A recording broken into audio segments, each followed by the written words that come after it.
एक घने जंगल के बीचों बीच एक पुराना और रहस्यमयी घर खड़ा था।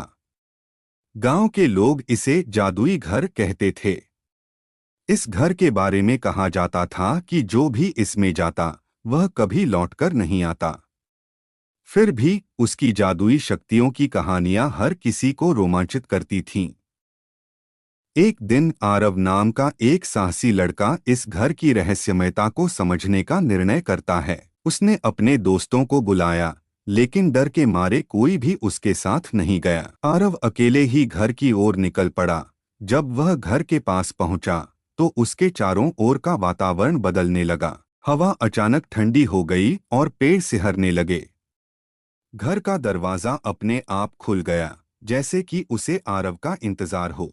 आरव ने दिल मजबूत कर कदम अंदर रखा।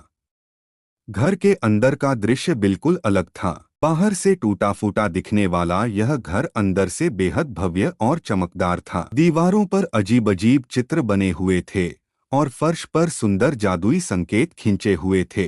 अचानक आरव ने एक गहरी आवाज सुनी, तुम्हारे जैसे साहसी बहुत कम आते हैं। आरव ने मुड़कर देखा तो उसके सामने एक बूढ़ा आदमी खड़ा था। वह आदमी हवा में तैरता हुआ उसकी ओर आ रहा था। मैं इस घर का संरक्षक हूँ, उसने कहा, और जो भी यहाँ आता है उसे एक परीक्षा देनी पड़ती है।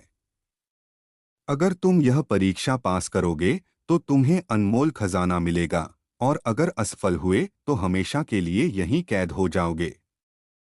आरव ने चुनौती स्वीकार की। संरक्षक ने अपनी जादुई छड़ी उठाई और हवा में लहराई। एक विशाल दरवाजा प्रकट हुआ, जिसके अंदर अंधकार था। आरव ने बिना किसी हिचक के दरवाजे के भीतर कदम रखा। अचानक उसे एक रहस्यमयी भूलभुलैया में पाया।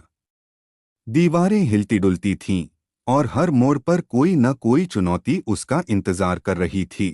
पहली चुनौती में आरव को एक जादुई पत्थर को खोजकर सही जगह पर रखना था।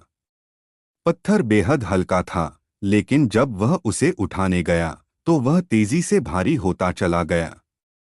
आरव ने अपने बल और बुद्धि का इस्तेमाल कर पत्थर को उठाया और उसे सही जगह पर रख दिया। तभी भूलभुलैया की दीवारें बदलने लगीं और एक नया मार्ग खुला। दूसरी चुनौती थी एक राक्षस का सामना करना। राक्षस आग उगल रहा था और उसके पास से गुजरना असंभव लग रहा था।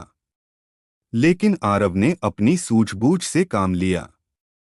उसने दीवारों पर लगे जादुई संकेतों को ध्यान से देखा और समझा कि वे राक्षस को नियंत्रित करने की कुंजी थे। उसने उन संकेतों का सही क्रम में उपयोग किया और राक्षस को शांत कर दिया। आखिरी चुनौती थी खुद की छवि से लड़ाई। आरव का सामना उसकी ही परछाई से हुआ, जो उसकी हर चाल को पहले से जानती थी। लेकिन आरव ने धैर्य रखा और समझा कि उसकी असली ताकत उसकी आत्मविश्वास और दया में है।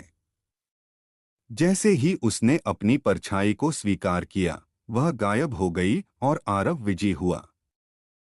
जैसे ही वह अंतिम दरवाजे के पास पहुंचा, संरक्षक फिर से प्रकट हुआ। तुमने अपनी साहस और बुद्धि से यह परीक्षा पास कर ली है, उसने कहा। अब तुम्हें जादुई खजाना मिलेगा। दरवाजा खुला और अंदर एक अनमोल खजाना था, जो केवल आरव का था।